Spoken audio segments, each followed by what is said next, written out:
You weren't expecting Weiler as your moderator, and you're rightly disappointed to see me. Unfortunately, Todd had a family emergency and is not able to join us. And we wish Todd all the best. I'm truly a poor substitute for Todd, because unlike him, I'm not an expert in international investment arbitration at all. I'm a bit like Andreas, and he probably will not mind me saying this, but we're both here to learn. Andreas is a senior lawyer at the Appellate Body Secretariat. We worked together very well for many, many years.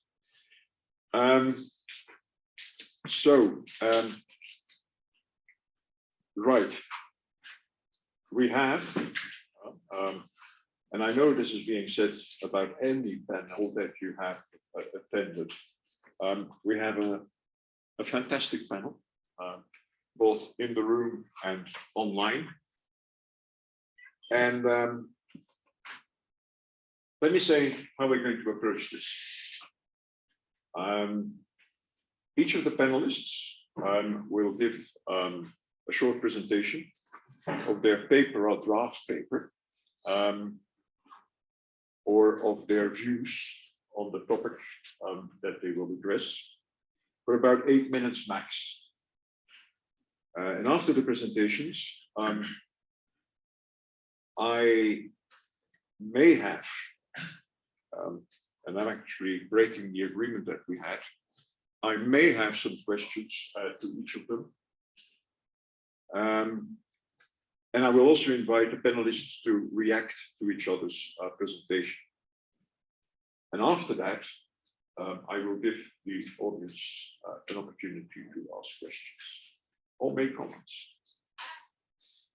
Now, on this panel, we have, and we'll first hear from Sotirios-Ioannis. I'm probably mispronouncing that terribly. Okay, well, lucky me. He's a postdoctoral researcher at Groningen University. I used to be not close, but coming from Maastricht University, I was not too far from Groningen University. And he will start off and talk about general rules on compensation in international investment arbitration.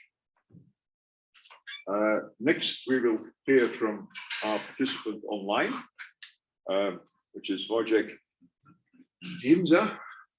And again, I'm probably not pronouncing that well, but I'm doing my best. Very good. Thank you. I'm doing well today. Not always the case with foreign names.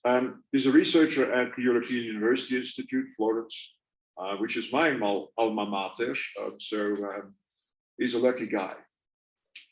And he will talk about references in the case law of the International Court of Justice in international investment arbitration. Then we have Federico Ortino, professor at King's College, London, who will talk about legitimate expectations in investment treaty arbitration. And as a fourth speaker, we have Güneş, Ünüvar, senior research fellow at the Max Planck Institute in Luxembourg. He will talk about how investment arbitration has become a battleground. I like your title. Has become a battleground for interstate conflicts. And you will look in particular into the Ukraine war situation. And then finally, and we owe a special thanks to our last speaker, Caroline Henkels. Caroline is an associate professor at Monash University, and she will be talking about exceptions in investment treaties, and I'm sure that she will talk about how these exceptions are used in international arbitration, investment arbitration. Now, Why do I say we owe a special thanks to her? Because she was contacted late last night with request to sit on this panel, and we're very happy that you agreed to it. Right, so I would say without further ado, we will turn to you, Sotirios. Great, thanks very much, Peter, for the kind introduction and for inviting me, and to the organizing committee, of course. I also have to acknowledge the ERC's funding in terms of this research. That's why I'm here, otherwise I would be online as well. Third preliminary point, my discussion is going to be about rules of interpretation. Now, if you want to ask questions about compensation, that's fine. The answers might be somewhat unsatisfactory. So, as I said, this research forms part of an ERC project. The paper I'm going to present today forms part of a broader project on the content and evolution of rules of interpretation in international law more generally. It compares and contrasts rules of interpretation across different subject matters, trade, investment, human rights, and across different sources, treaties, custom, unilateral acts, and tracks its evolution through time. Now, first, the other preliminary point is what I mean by rules of interpretation. It is the rules which set out the process by which the content of an existing rule of international law is determined. Articles 31 to 33 of the Vienna Convention is the example. These are distinguished from rules relating to identification of normative propositions as rules of international law. The example is what the ILC is doing with respect to custom or general principles. The point here is that identification and interpretation are two distinct juridical operations. The present paper discusses the practice of investment tribunals in making use of these rules of interpretation. How do they do so? Most investment tribunals are called upon to apply and interpret the treaty, an international investment treaty, a bilateral investment treaty, or well, the ECT, for example, the Energy Charter Treaty. Less conspicuously, sometimes investment tribunals might be called upon to determine whether a unilateral act of a state creates binding obligations under international law for the declaring state.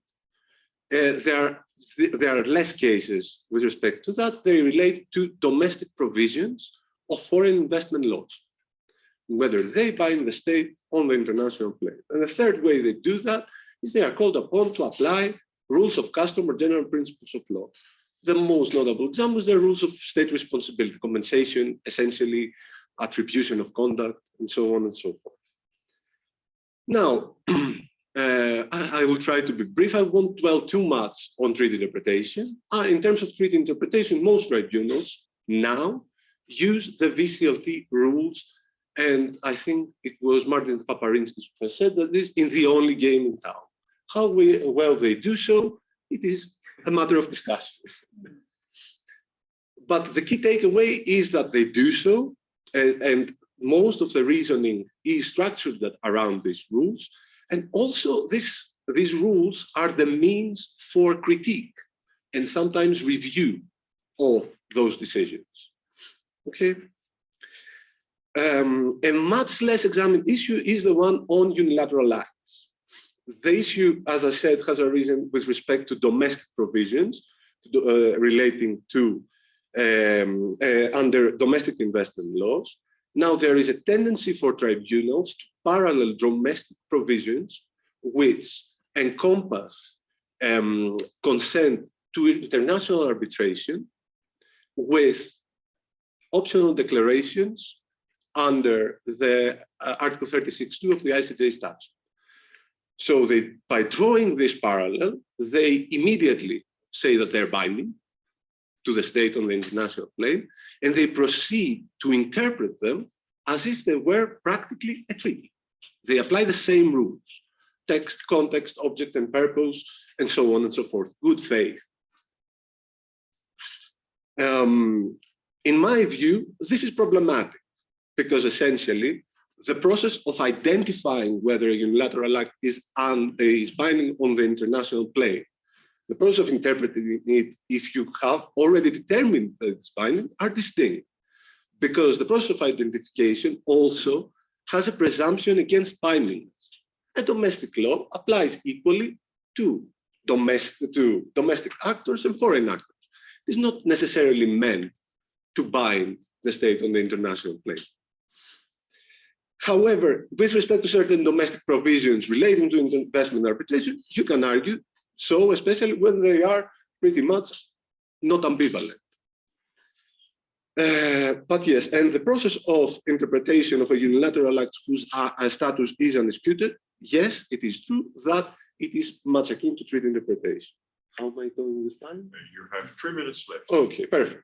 Now 2 minutes now. 2 minutes. The third issue is the interpretation of unwritten international law. Now, the point I want to make is there are tens, if not hundreds, of cases which deal with the application and interpretation of rules of state responsibility, which are formally unwritten rules.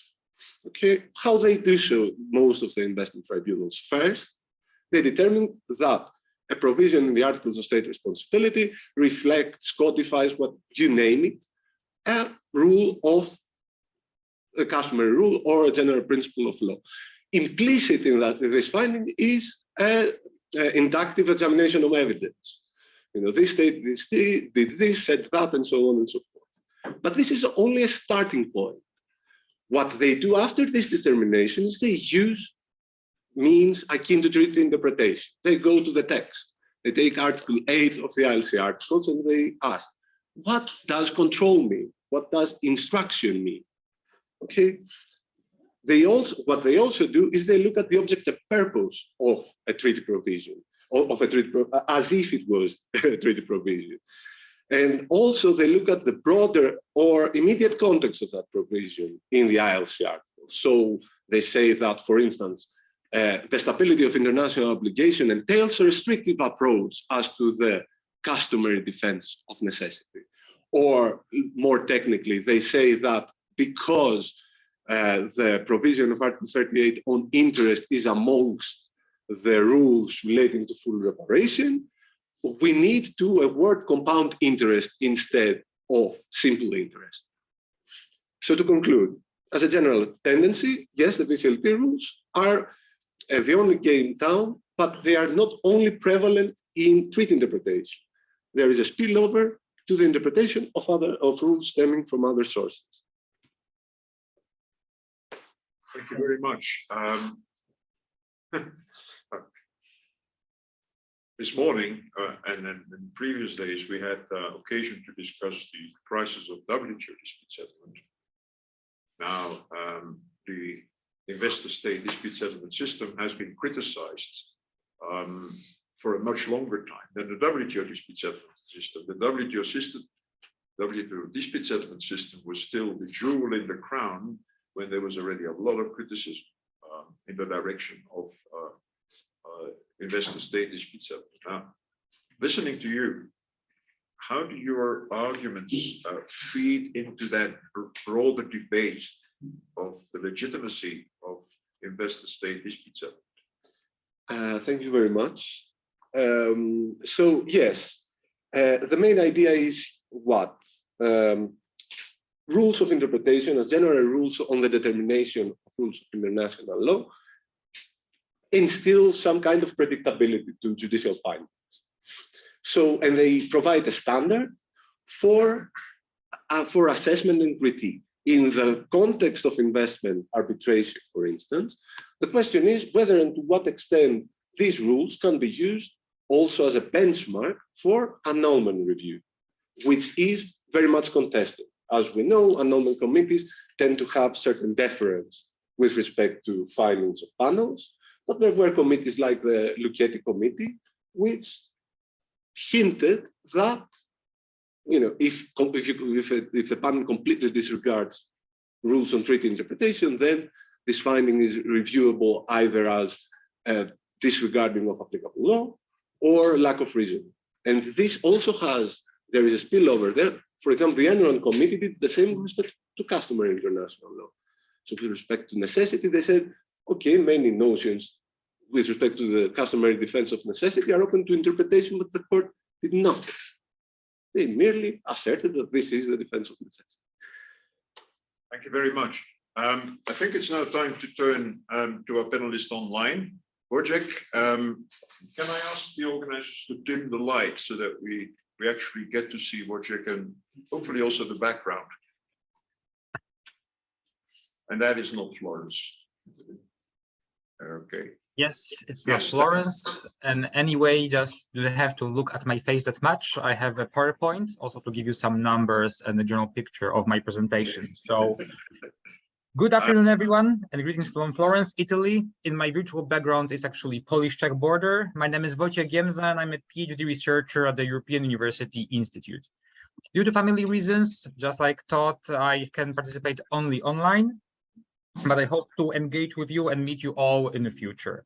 I present you a paper which concerns the references to the ICJ and the PCIJ investment arbitration. And by references, I mean not only jurisprudential borrowing, which some would call precedents, but basically anything ICJ, as I found that many mentions in investment arbitration context of the ICJ or PCIJ go beyond this, what we would call legal argument or precedent, though still having some argumentative function.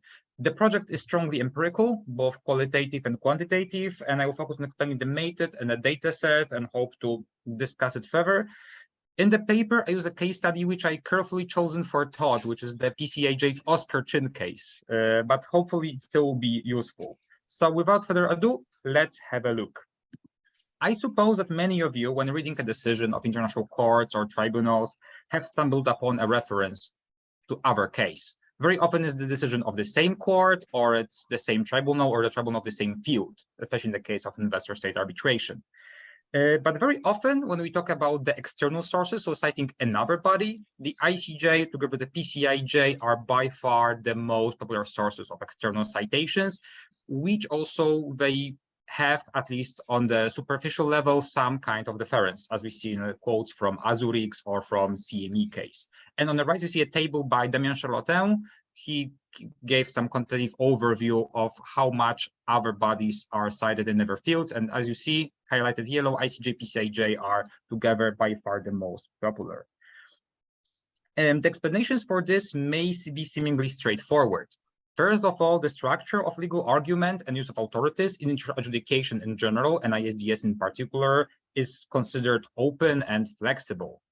Second, the court, by its pedigree, its general scope of jurisdiction, and the position as a UN judicial body, has a specific status as an international court, which makes it a central, if not a supreme institution, a theoretically horizontal structure of international courts and tribunals. Third, investment law and arbitration are still considered to be in a developing stage, and their normative source base is considered to be scarce.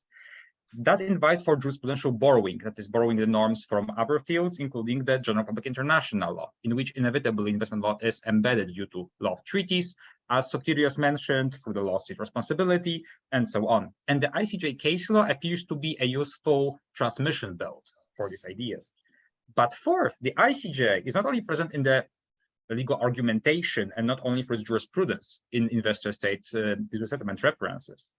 Until recently, its sitting and former judges were involved to around 10% of investment disputes as decision makers and counsels. You see here on the screen the graph produced several years ago by the International Institute of Sustainable Development, which called out the moonlighting by ICJ judges. Now the practice has been curtailed officially by the ICJ. Not to mention that very often substantive public international issues are decided inevitably in ISDS disputes. For example, territorial sovereignty, as we see from the Crimean cases, on which Güneş will develop upon. So we see that the ICJ statute, judges, practices, and the general legacy international law are point of reference in investor-state arbitration. And that poses specific research questions. That is, what makes the ICJ and PCIJ cited so often in all these different ways? What factors shape these references? What is the nature and quality of legal argument in ASDS, looking upon these external references, and what makes authority in adjudication, and what is the coherence between investment law internally and externally with public international law? My hypotheses are as follows. The ICJ, PCAJ references appear so often not that much for their, let's say, normative content as legal authorities, but as much as because of their prestige, which increase the legitimacy and the persuasiveness of the argument, and therefore the decision and ISDs as a whole. It's rather social capital borrowing or prestige borrowing than jurisprudential borrowing. And moreover, the reference to the court, even if they're posed as legal arguments, they appear to be really decisive of the outcome of the case. They appear at the margins of the main contentious issues and are not presented usually as driving for the reasoning of the tribunal. They turn to be rather a rhetorical ornaments. And as Sotirios noted on his analysis of the RCWA in his paper, the relevance and applicability of case law, including the ICJ jurisprudence, is usually not considered explicitly by the tribunals. And finally, references are used by particular actors for particular reasons. For example, very often is a respondent states, which use the ICJ references, perhaps trying to bring forth the public international paradigm, in the words of Antia Roberts, to the field where arbitrators may try to corroborate their reasoning with the well-known and seminal cases of international law, especially if they were ICJ judges. As we see in the table on the right, again by Charlton, there is a slight correlation showing if you have an ICJ judge on the tribunal, you see more ICJ references, at least by the parties. Now let's talk about how I research that. I am running computational text analysis of publicly available dispute documents. I accessed them through Italo and gathered all dispute documents until the end of the year 2021. I gathered more than 800 investment cases, including more than 6,000 documents, being awards, decisions by tribunals, pleadings of the parties, submissions of the third parties, transcripts of hearings, and so on. Again, comprising around 7,000 files, because some documents have more language versions, while some documents have no files at all. They're usually in a PDF format. They are converted to text and subject to regular expression, in short, regex analysis. Regexes are, in short, rules-determined search terms which allow identification of words in text. It's more a fancy version of a document search. And then I prepared search terms for the names of the court, its cases, its judges, registrars, statute, etc. in various language versions, which transfer into 577 search queries, meaning these regexes. Some terms are assigned the same search query, for example, aerial incident or mavromatis, as they fit several cases of the court. Plus, I'm adding the document metadata for further analysis. And let me explain in detail with the example of the PCIJ's Oscar Chin case. By trial and error, I have found the best search query in the bottom row of the table, which includes both C and K, as sometimes may occur typos in the name, and 1N, removing a G in the end to remove false positives, like, for example, the word researching. An example, another of the false positive you see in the top row, which returned me with a term research in Newfoundland, which of course does not refer to the Oscar Chin case. Therefore, we have a return, there is no match. And the bottom row, again, we see the regex which gave me the most, 85 returns, and all of them were matching, giving exactly the name of the case, Oscar Chin, regarding the spaces or other signs between the letters, and also ignoring the size of these. These 85 matches transform into 52 genuine references. The main difference between the match and the reference is that, for example, in the main text, we have one return of the case, another one in the footnote, but of course they concern the same thing. Therefore, they are one reference instead. So having these 52 references, which have been made in 26 investment cases out of more than 800, which shows this case was not cited massively in investment arbitration compared to many other PCA decisions, for example, Factory of Chorzów, Lotus, or Mavromatis. Anyway, shows that this case appears in various contexts. And as we see, usually it is brought by the parties in their submissions, predominantly by the respondent. And very often these are brought as a, speaking broadly, legal authority. Therefore, having some indications that it should be authority the tribunal should take into account. Usually for the statement that the goodwill and the customers are a part of enterprise which should or should not be covered by the legal protection under the applicable law. Often we also see indirect mentions, that is another authority being a piece of scholarship or another case are brought, but is explicitly mentioned that these authorities have relied or cited the Oscar Chin case. And as we see in the bottom right graph, the respondent was the one which the most usually brings this case, as it's argued that it's in favor of respondent limiting either the jurisdiction of the tribunal or the substantive protection, either under the legitimate expectations or under the prohibition of expropriation. And even if the tribunal makes a reference in its decision, very often this is only in the part when it summarizes the positions of the parties or submissions of the third parties. Therefore, it's a strong. Wojciech, I have to ask you to come to a conclusion. Yes, and then just to conclude, with the numbers, I'm looking into the practice of legal argumentation of ISDS, the usage of particular authority of the ICJ-PCIJ, and revisit the concept of the so-called precedent investment arbitration. And I'm looking forward to your comments, questions, and the whole discussion. Thank you very much. Thank you, Wojciech. Let me perhaps start with one comment and one question. The comment is that, as you correctly point out on one of your slides, the WTO appellate body, rightly or wrongly, has very seldom referred to the International Court of Justice. They have done it, but very, very seldom. And I say rightly or wrongly, perhaps it could and should have been done more often. My question probably reflects them, and I'm an old-fashioned legal academic. And whenever I see studies like yours that have a big data approach to legal research, I wonder about the limits of the conclusions that you can draw using that approach. But I'm sure you have thought very deeply about that before starting the research in that way. Yes, indeed. So indeed, there are differences between the WTO and ISDS, which is by the nature of their sources and also the interpretive stance by these two different bodies. And that also would suggest that actually the usage of sources, external sources, is the issue of legitimacy. And we can notice different patterns between various international court tribunals, how they engage in a judicial dialogue with the ICJ. For example, the Tribunal of the Law of the Sea, in the beginning, it relied a lot on the ICJ. In the meantime, with maturing jurisprudence of its own, it limited that. WTO also perhaps considers itself self-reliant and also legitimate enough not to rely that much of external interpretations and external decisions of the other court.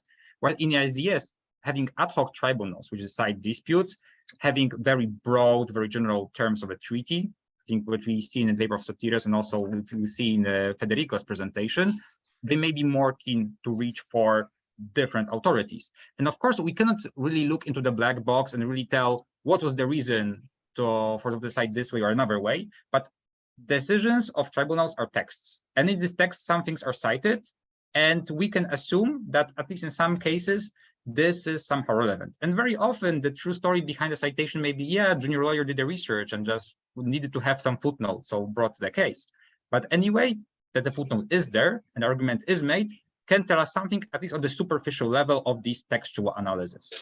So I think there is some usefulness to it. Of course, we cannot look into the minds of arbitrators, even if you just ask them.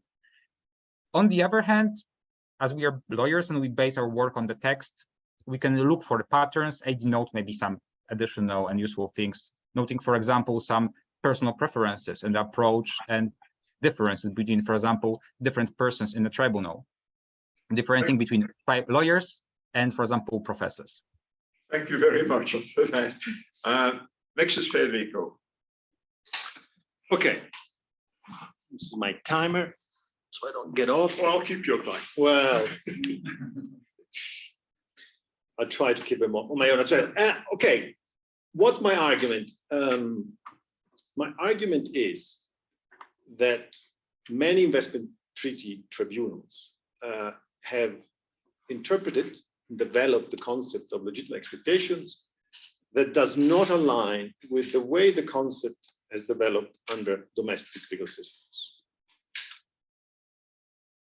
So that's the argument. This is a sort of a long-standing research of mine, not because it's very particularly difficult, it's simply because I'm lazy and I can't find the time. I used the SIEL conference as a push for me to write. I did a little bit, but I have to do more. Now, the reason, a little bit the objective here is that the concept, legitimate expectation, the way it has been applied in investment treaty arbitration is perhaps the one argument as part of the fair and equal treatment standard, of course, that has been the most successful for foreign investors. And there's plenty of decisions that have awarded damages to the investor on that basis. And although expectations can be an expectation about everything, right? You could expect that the state does something or doesn't do something. It could be anything. That's the brilliant, actually, of the concept itself.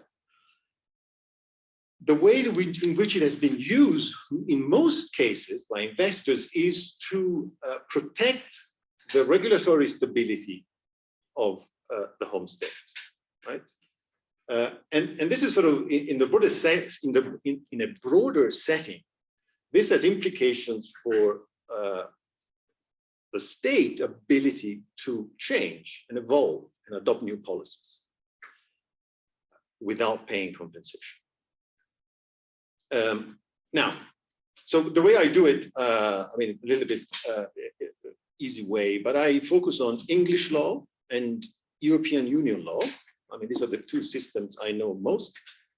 They're more familiar, but also they have certain features that are useful for purposes of this analysis. So basically, I compare the doctrine, the way it has been developed in domestic legal system, the selective legal system, and then compare it to the way that the doctrine has been applied elsewhere.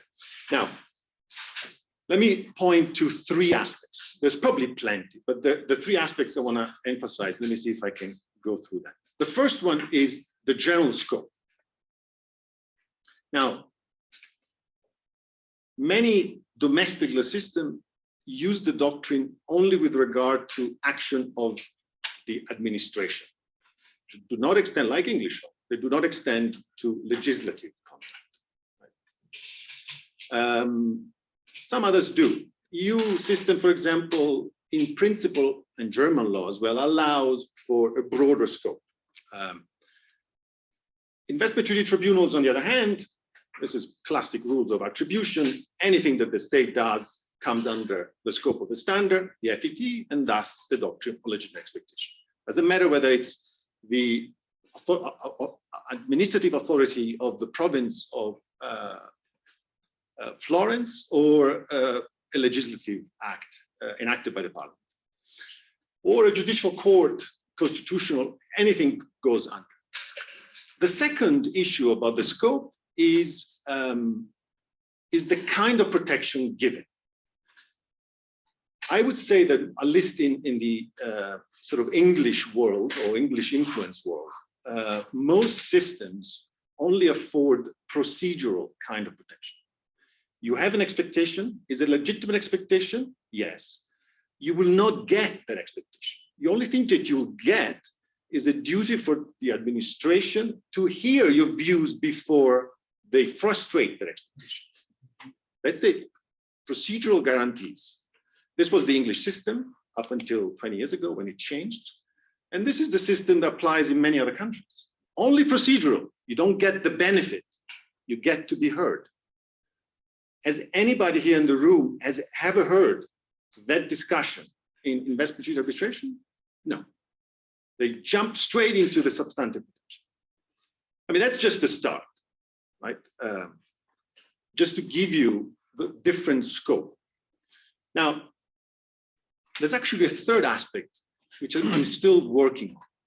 I couldn't find in English law any case where the protection of legitimate expectation has been used to enforce an expectation that comes out of a contractual arrangement.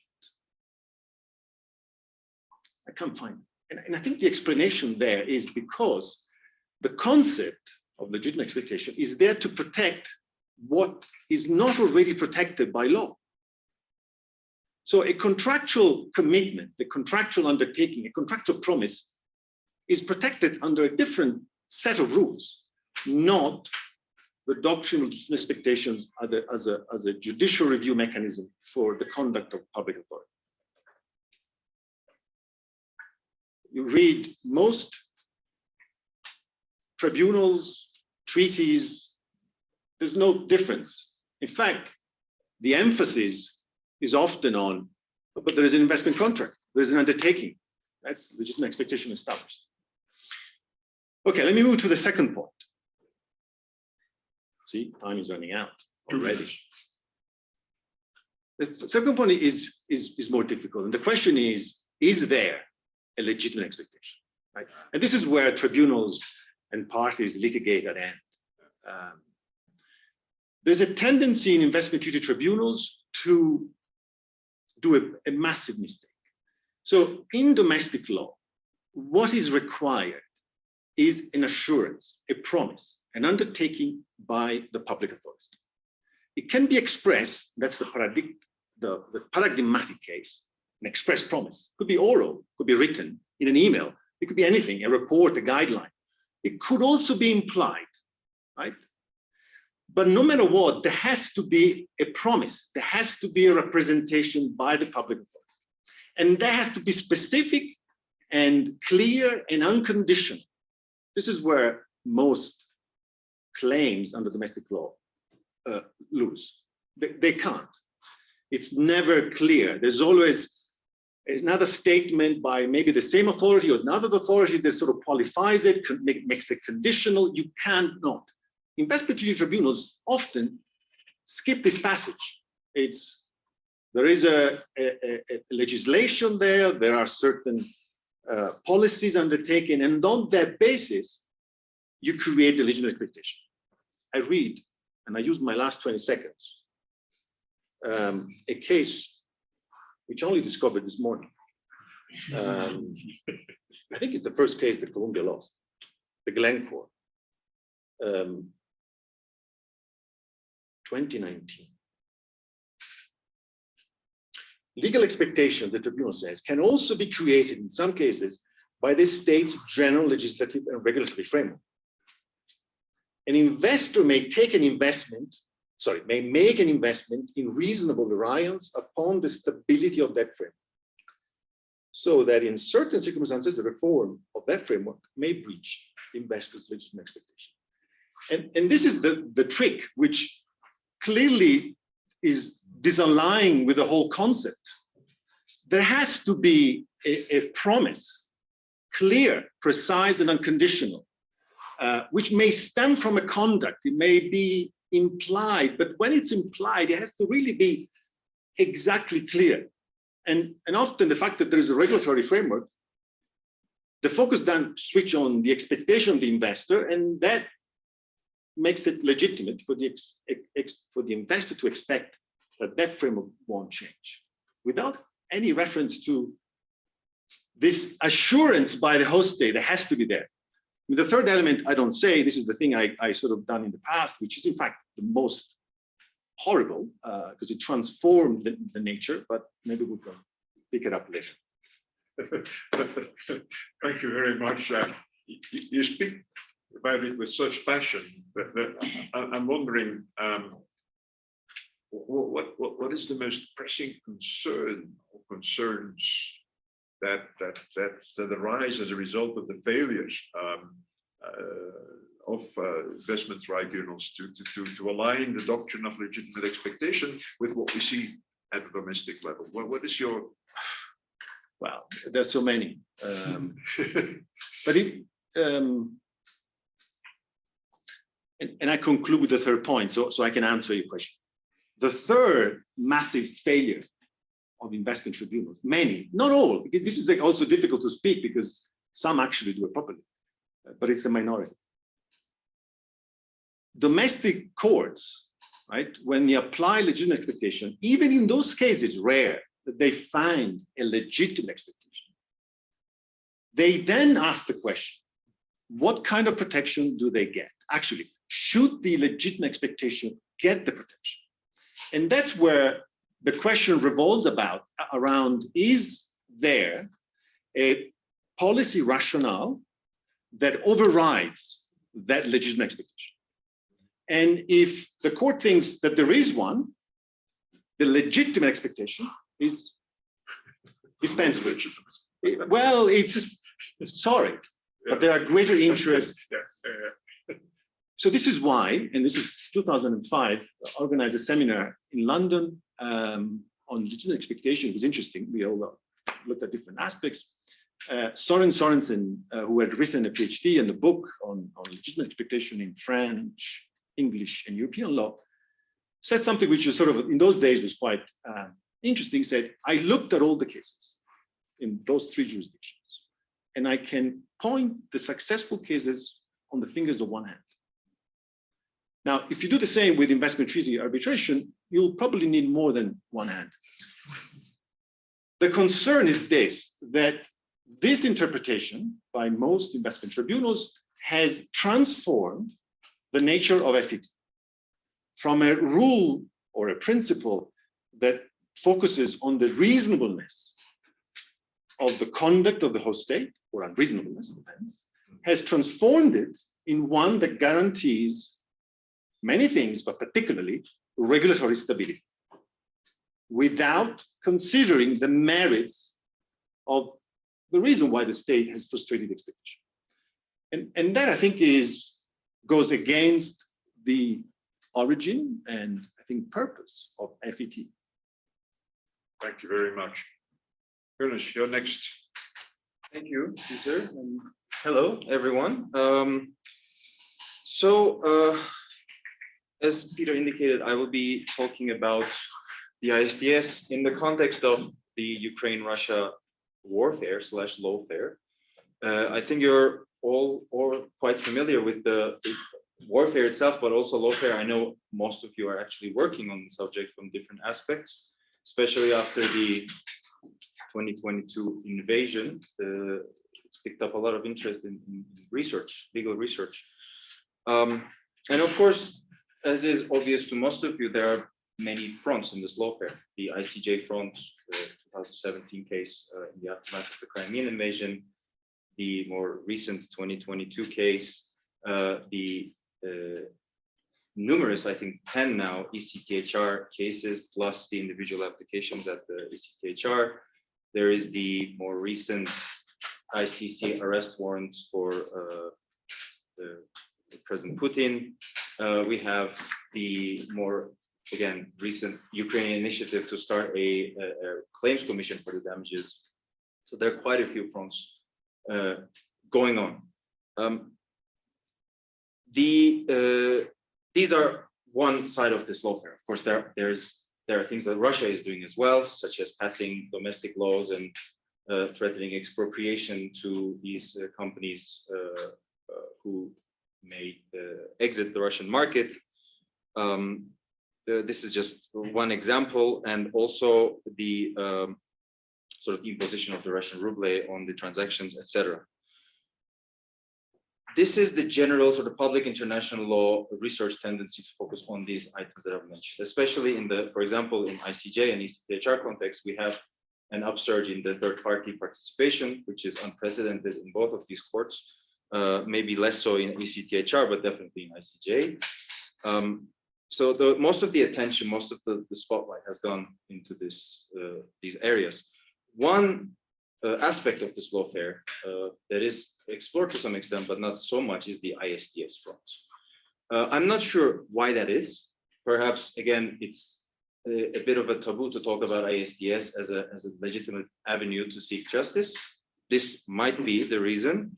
But the reality is ISDS is being very actively used in this lawfare, primarily by Ukrainian investors against Russia, but there are also Russian investors against Ukraine, which is even less known. So what we try to do in this paper with my co-author Erman, couldn't be here, is to first highlight this front in the lawfare by emphasizing that ISDS is indeed not only a part and parcel of this lawfare, but actually probably one of the most prominent aspects of this lawfare, one of the most understated. It is also, our claim goes a bit further than that, that it is also a contrary to the foundational myths that ISDS has, it is also a very highly politicized front in this lawfare. And for those familiar with investment law will know that it's in the context of ICSID back in the day in '86, the then Secretary General Shihata had this very famous paper basically saying that ISDS is a depoliticized dispute settlement method. It's actually apt that we're in Colombia because the example that he was using was the Latin American experience with ISDS. But his chief argument, and I'm oversimplifying it, is that by removing the involvement of the home state and sort of putting the investor in the claimant's table, we are in a way depoliticizing these disputes. We are preventing the escalation of this dispute into a political fight. And also in the context of Latin America, we are also preventing the diplomatic protection to extend and sort of bother the Latin American countries because they have suffered so much in gunboat diplomacy and sort of prevention of harassment, so to speak. So this is and the way we do this, the way we sort of argue in this way, that's saying that investment state dispute settlement is actually a quite politicized method of settling these disputes, is very prevalent in these macro political conflicts that are interstate, because the presumption here is that there is an overarching macro political crisis, the war between Ukraine and Russia, and this context actually spills over to these ISDS claims. So the very formalistic way of reading the politicization, the removal of the state as a disputing party in this context, doesn't really do much in the way of depoliticizing these disputes. Removing, for example, Ukraine as a home state, as a home state, doesn't really do much.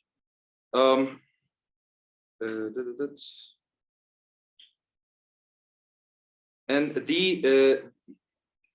we are sort of experimenting with a dichotomy here. Sort of, we attempt to divide these investment disputes into two, roughly. And again, this is I'm simplifying here, but one of them is the ISDS disputes, where the surrounding context, the violation, the alleged violation, is quite anecdotal. It's very specific. One example is, for example, Methanex. California bans a substance, Methanex makes a claim, Canada doesn't get involved. And there is a certain value in claiming that there's a certain depoliticization by not bringing Canada and US against one another. We call these disputes the isolated cases because they are very anecdotal, or their sort of radius of impact is very limited vis-a-vis the overarching political context.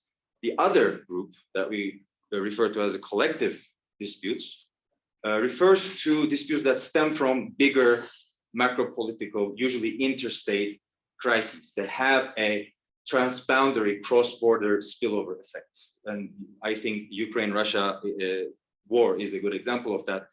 Other examples could be the Libyan civil war, the Syrian civil war, that produced a lot of ISDS cases. In the latter type of disputes, the argument is that ISDS is actually, and I'm perhaps being devil's advocate here, but ISDS is actually, compared to the other interstate venues, it is politicized and it is potentially effective. The enforcement is always a problem. This is a given, but the use of the current trend in the use of ISDS as a way to sort of claim compensation, to try to get some justice out of this situation is quite noteworthy. This situation is even further complicated by the involvement of SOEs, Ukrainian SOEs, that are bringing claims against Russia.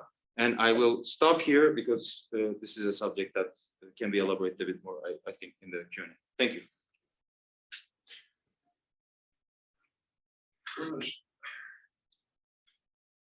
I have a question on depoliticization. I'm slipping over the word. Isn't any dispute, international dispute, that is referred to binding adjudication, isn't that dispute being depoliticized? Yeah, I mean, if I look at the WTO dispute settlement, which is the only dispute settlement system I'm familiar with, If I look at that, the great virtue is that you take it away from a political clash and you put it into a legal process, at least for some time. And then there will be a ruling on the law.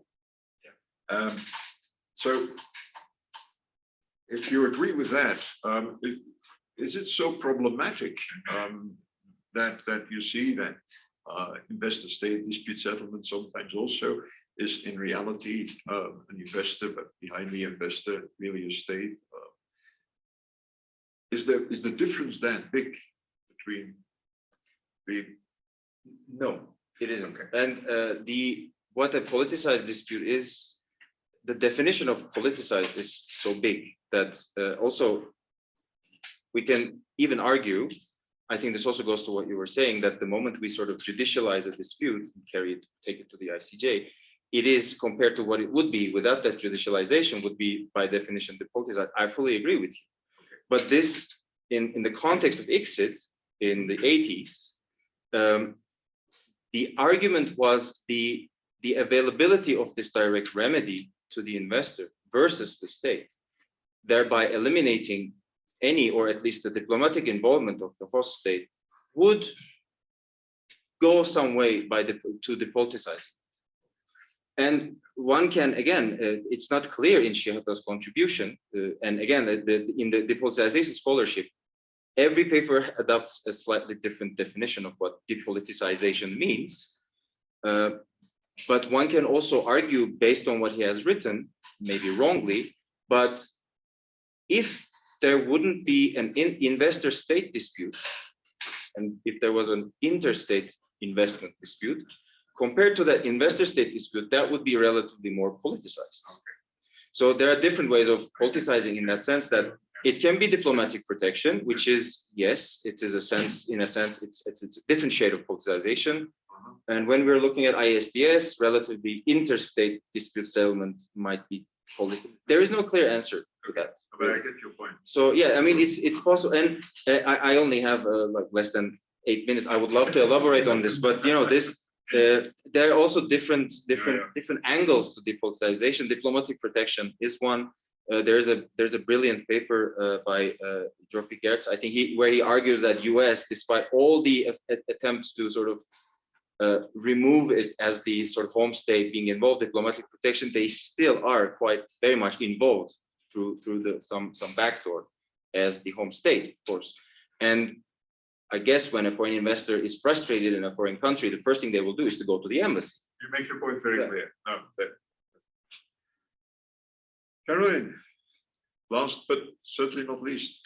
Thank you. So I was invited to join this panel at 10 o'clock last night, and because it was otherwise going to be a manel, so I'm very happy. Well, there was some assumption that I identified as female made on the part of Marcus, but anyway, I'm going to talk about something that I've already talked about a lot of times. So apologies if you've heard me talk about this before. I do think about different things, but I'm going to talk about exceptions yet again and offer a theory about how they should be interpreted, which most of you will probably disagree with.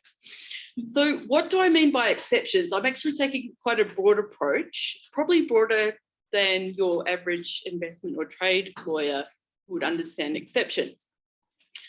When I'm talking about the relationship between rules and exceptions, I'm talking at a basic level about the interrelationship between two norms. So the first norm prescribes a general rule, and another norm exempts or excludes specific circumstances from the scope of the rule. So I'm getting ahead of myself. So in other words, one norm is in the form of a command to governments, such as you must afford fair and equitable treatment, or you must not discriminate. And the other norm takes the form of a derogation from that command in specific circumstances, such as you are not precluded from adopting non-discriminatory measures to protect public health, or this agreement does not apply to prudential measures. So that's kind of the structure. And I think there are several different types of investment treaty provisions that fall within this structure. There are, of course, general and security exceptions, carve-outs and reservations. I'm going to get more controversial as I go on. Scheduled non-conforming measures, in certain circumstances, denial of benefits provision, such as the CPTPP provision on tobacco control, And then finally, although most people will probably disagree with me, I think that police powers annexes and investment treaties are also exceptions. They say typically that except in rare circumstances, non-discriminatory regulatory actions designed and applied to protect public welfare objectives do not constitute indirect expropriations. Now, why am I taking such a broad view of the exception? Well, I think all of these types of provisions seem to follow the same structure in terms of being a relationship between a command and a derogation. And I also think that they have the same, what I would term, analytic character or legal character. And I'll talk about the two different interpretations that you could give to exceptions. And I take the view that I think is uncommon, that we should interpret all of these exceptions in the same way. So the first way to interpret them is to say that when the exception applies, the treaty obligations do not apply at all. In other words, the treaty rules apply unless the state is taking action in conformity with the exception. And here we might say, well, the exception is not really an exception at all. It's actually a narrowing of the scope of the rule, or rather a permission to do something. The other option is to characterize the exception as an affirmative defense, which is how the general exceptions are approached in WTO law. Here, the state relying on the exception doesn't deny that they failed to comply with their treaty obligations, but they seek to avoid the consequences of that prima facie breach on the basis that the state is acting to protect certain interests that the treaty parties have agreed should be overriding considerations. Now, there are several reasons why this distinction is important, and I will speak to at least one of these depending on the time that I have. So the first reason that this distinction is important is that the character of the exception actually gives rise to some quite potent normative considerations. Laws can have a potent symbolic function. As Hart observed, a permission is intuitively something quite different to a defense.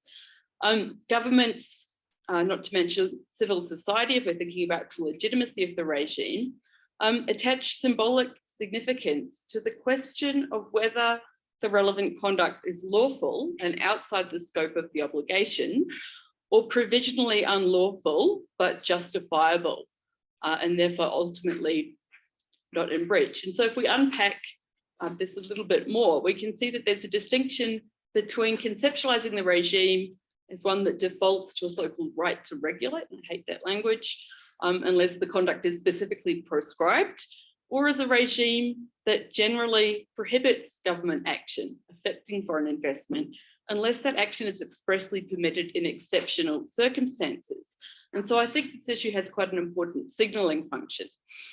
Now, even though if we treat the exception as a defense, even though a prima facie breach is defensible, characterizing the exception as a defense in effect says that the protection of foreign investment is the most important thing, and you may only regulate to protect the environment in exceptional cases and not in the ordinary course of governance. How am I going for time? You have 3 minutes left. Okay, great. I'm going to say one more thing. Another point is that the way we characterize exceptions may bear on the way in which the substantive treaty obligations are treated. So if exceptions are defenses, this signals to tribunals that the purpose of the measure should only be considered in the context of determining whether the exception applies. And this is exactly what happened with the WTO. I'm treading into controversial territory here, but the appellate body has said that the general exceptions are defences, and as such, it will not examine the purpose of a challenged measure in the context of the primary obligations, even where the rules of treaty interpretation would probably have permitted that. I'm talking about aims and effects here. So in investment law, because most treaties don't have general exceptions or security exceptions, or at least there aren't all that many cases involving any type of exception at the moment. Was it something I said? So investment tribunals, they take into account, oh, see you. they take into account the state's reasons for its actions when determining breach, which is desirable in my view. So as Robert Hudak noted in the WTO context, considering regulatory purpose at the point of obligation avoids what he said was the excessively rigorous treatment given to claims of regulatory justification under Article 20. I feel like I should probably leave it there. So thank you for the opportunity to disseminate my propaganda at the last minute. I really appreciate it. Thank you very much. Let me assure you, first of all, that the two walkouts have nothing to do with you, but probably with the arrival of President Samter. For your presentation. I have two questions for you, if I may. It's unfair because I mean I asked one question to the others, but nevertheless, would it be useful to do what they do in WTO law, to make a clear distinction, a terminological distinction between exemptions and exceptions? I mean, I heard you define exceptions in two ways. One way, the first way which you used it, we would refer to them as exemptions. And I think this is, but yeah, every discipline has its own terminological way of approaching things. But this might be a useful, it's more a comment than a question, but you may disagree. And then the real question to you is you made the observation that there are many investment treaties, especially the somewhat older one, I think, that do not have exception provisions. Should they have exception provisions? Yeah. Okay, thank you. So, yeah, so I must admit I'm not super familiar with exemptions in WTO law. In investment law, they're usually known as carve-outs. And so some people would say, well, a carve-out or an exemption is a permission, according to my terminology, whereas an exception is a defense. But I say they're all permissions. None of them are defenses, so none of them should be. But this kind of leads to your second question, which is, well, should investment treaties contain exceptions? Well, governments have increasingly decided to include exceptions in investment treaties because they're concerned that investment tribunals have unduly trampled on regulatory autonomy. But I think, and I'm not the only person to say this, but by including exceptions in investment treaties, governments might paradoxically risk undermining regulatory autonomy even further. Because exceptions, and this is where they're treated as defenses. This is kind of highlighting the problem of exception as defense, because exceptions specify a closed list of permissible objectives. They also specify often a necessity test, which is actually a more stringent test than we see tribunals applying in the context of the primary obligations. Fair and equitable treatment, they usually apply a rational connection type test. So just to conclude on my response, if that's okay. So I think really what we should be doing in investment treaty reform, if we want to maintain the regime, which is a separate paper, if the substantive obligations were more precisely drafted, so we know what conduct exactly is and isn't permissible, then maybe we don't have any need for exceptions at all. So if you look at CETA's fair and equitable treatment provision, for example, it says that you can only breach fair and equitable treatment by manifest arbitrariness, targeted discrimination, and so on. And the intention of the draft is was to exclude regulatory measures from the obligation itself. So I think at the very least, states should be very careful with their drafting of these provisions. Maybe they should say that they are permissions, for example, by saying that the obligations do not apply to measures necessary to protect the environment and so on. Even then though, if you look through the cases, carve-outs have been treated as defenses by some investment tribunals. So it seems to be a really hard thing to do to get the wording right, because I mean, maybe states should also say in their treaties that the intention of the exception is to avert liability, to avoid the eco-aura situation, which we all know about.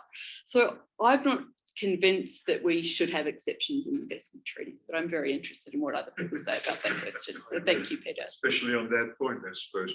The original idea was that the panelists would now have an opportunity to comment on each other, but we have 20 minutes left, and I'd rather hear from the audience. And in answering the questions of the audience, if you really need to say something about what your colleagues have said, then you're free to do so. Let's start at the first row, madam. No, that's you. I'm very surprised because I haven't managed to have a question. Oh, sorry, I thought you were waving your hand. The first time she gets the chance to ask a question. Please. Okay, Sorry. it's actually a common question to it's two questions but interrelated to both Caroline and Federico, and it has to do with the distinction between the primary rule and the defense or exception or permission. So Caroline already knows that I disagree with this classification, but I definitely see the point. But my argument, or rather my comment on this is, isn't the existence of the necessity test actually what differentiates a carve-out from an exception? Because the necessity test essentially, first of all, signifies that something that may qualify for an exception today may not qualify for the exception tomorrow, which is very different from interpretation of a primary obligation. And secondly, it presupposes a finding with respect to the primary norm, because we can't really know the parameters of the internationally wrongful act essentially for the application of the necessity test if we don't have this prima facie breach. And on the symbolic value, I'm also wondering, which is where I think that this intersects with Federico's presentation, why are we trying to normalize the exception in a way? So why are we trying to fit all these different things within the primary rule? What is actually the symbolic value of this? Isn't it better to just tell states, this is the obligation? And these are the circumstances under which the obligation will be set aside, in a sense, in order for you to serve other more important issues. So why are we trying to reinterpret legitimate expectations, for example, to fit in regulatory distinctions, or fair and equitable treatment more generally, as Caroline suggested also yesterday in her presentation, and we don't just stick with prima facie inconsistency, but justified. That's, sorry. Caroline, I think you were the first person addressed. Okay, thank you for your question. I'm not too sure I can answer it in the time I have available, but I think you make one important, interesting point.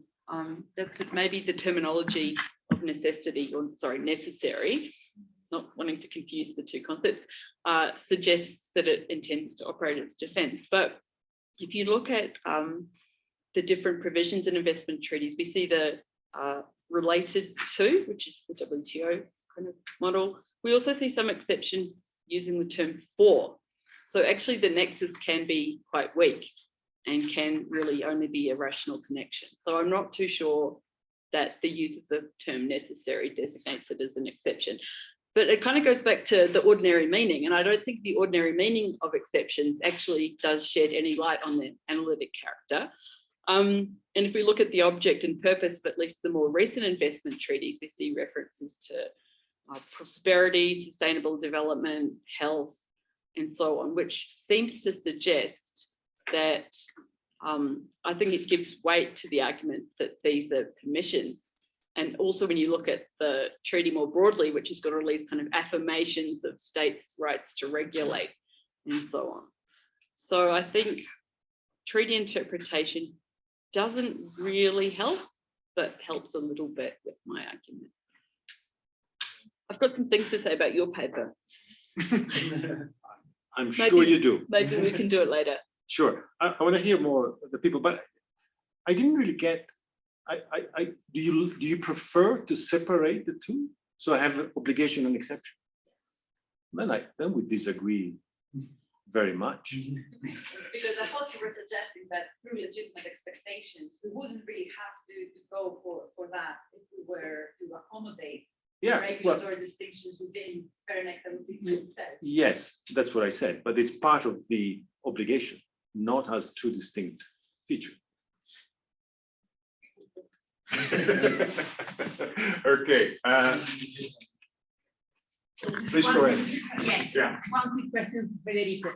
Would your conclusion be any different in a situation in which there was a stabilization clause in the underlying contract, and we say there is an umbrella clause in the treaty, and would the investor be entitled So it's a position clause in. in the underlying contract? Yes.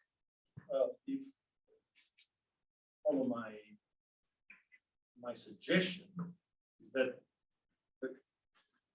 the concept of legitimate expectation should not be used to enforce a stabilization. Any contract.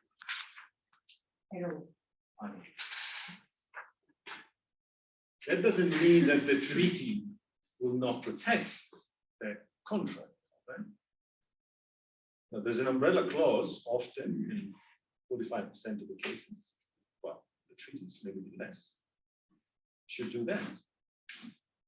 I mean, I think there are other ways in which you can use even FET as a way to protect a certain arbitrary and reasonable conduct of the state vis-a-vis the way the state has behaved as a contractual party.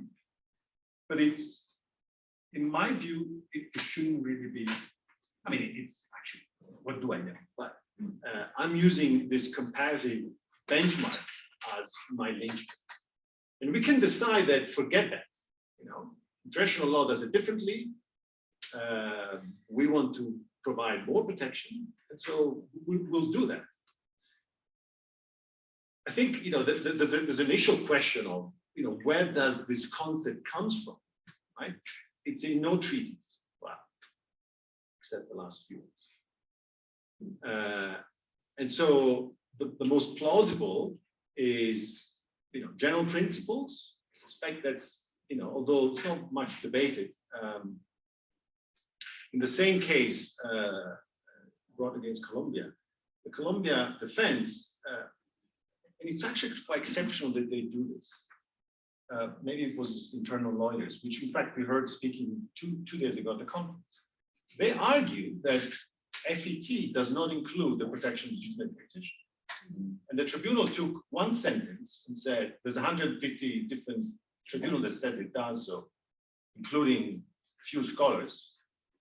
So disappear.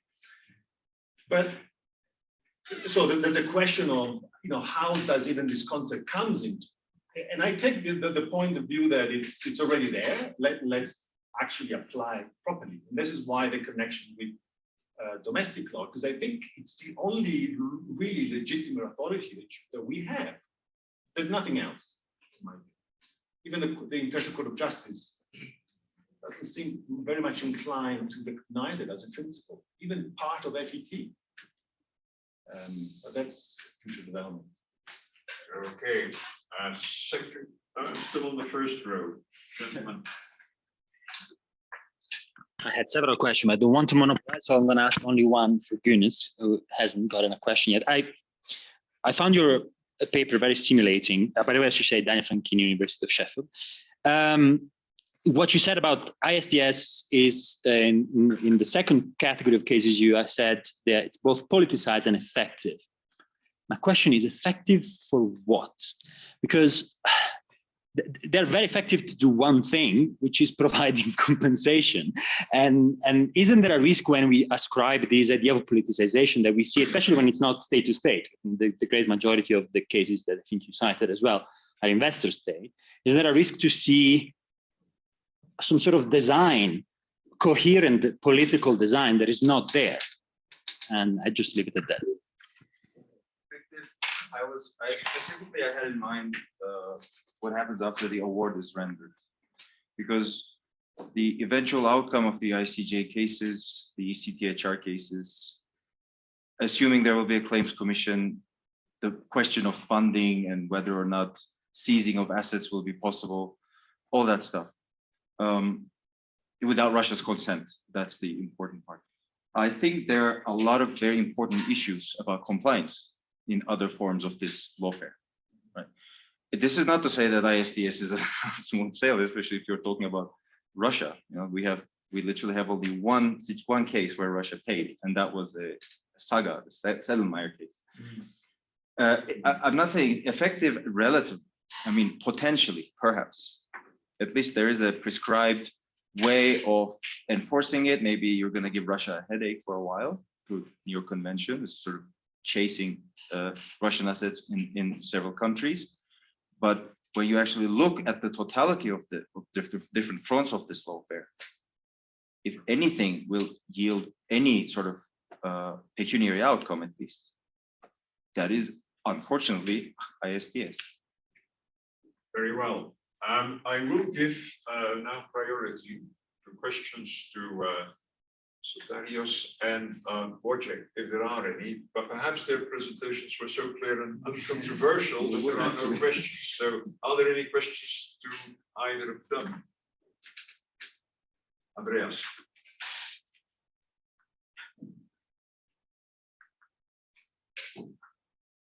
Thank you. Just on the references, you know, this is fascinating in a way because it sort of shows sort of a bit the conversation between courts.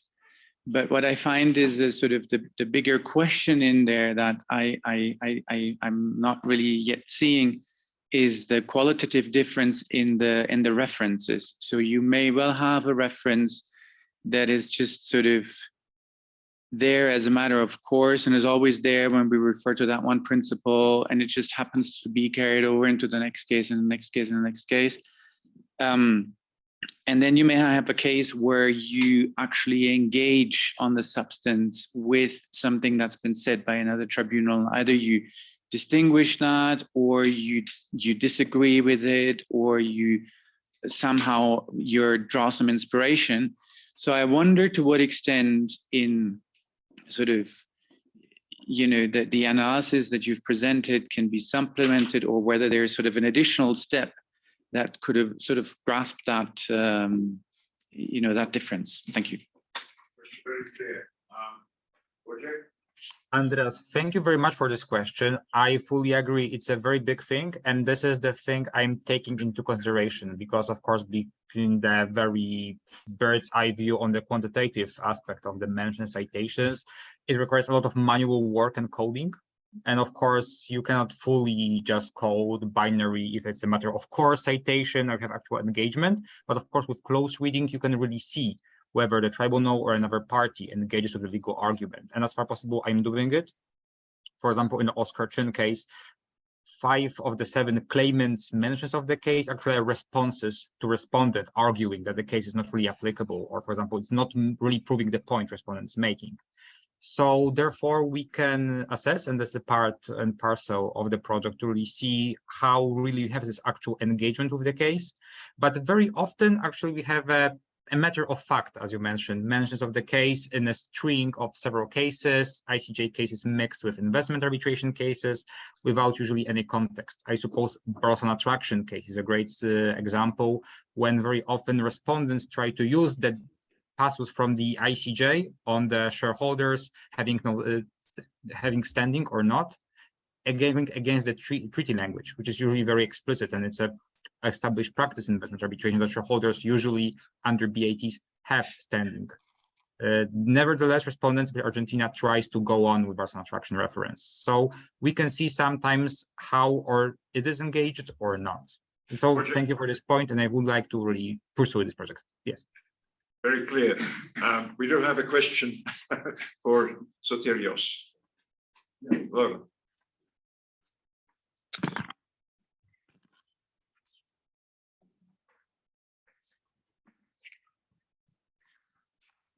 Thanks. So Lauren Bartels from Cambridge.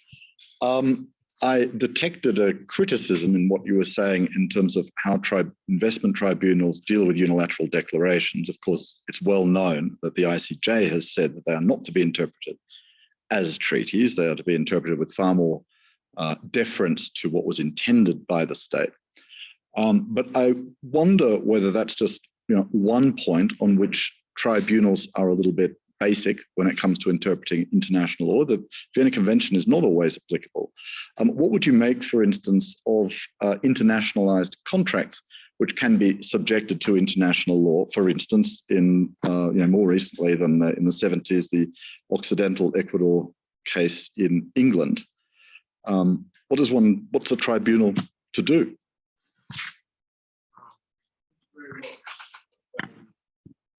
Well, as I said, I focus on these particular three instances of interpretation. As to the criticism that you said, yes, there is a criticism there, and it stems from specific cases. For instance, yes, for instance, in the Spanish saga case with